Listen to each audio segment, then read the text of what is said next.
As most of y'all know, I live amongst wild horses, and it's been long overdue for me to make a video to answer a lot of the frequently asked questions about these guys, as well as kind of the inner workings of my town. So to begin with, I live in the Outer Banks of North Carolina. Outer Banks, paradise on earth.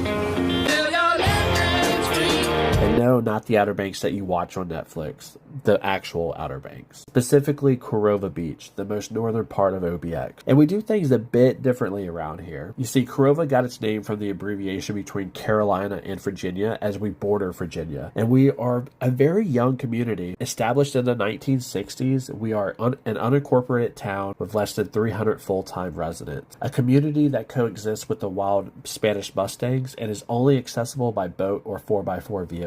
Living here comes with unique challenges. No paved roads means no drainage system. Our sand roads floods often, and we rely on each other to help maintain them. The shifting sands exposes any sort of underground wiring, causing internet outages frequently. We have a no commercialization ordinance, so that means no jobs. Majority of our full-time residents are retired. Some own their own businesses that service the homes and the area of Carova, while others brace the commute into town or work remotely. Due to our remoteness, if there's a medical emergency, people will need to be airlifted out to Norfolk, Virginia. These combining factors, as well as others, is what has kept our full-time residents population down. Our commute into town is often dictated by the tides. A strong wind and full moon could be the difference of being able to go to work or having to stay home. If you head south where the sand meets the pavement, you will enter the town of Carova. Here you'll find our only doctor's office and school. Carova Park is home of the Currituck Lighthouse and the Whalehead Clubhouse. The Outer Banks is nicknamed the graveyard of the Atlantic due to the over 2,000 shipwrecks that has occurred over the years. And you see, this is where the horses come into play.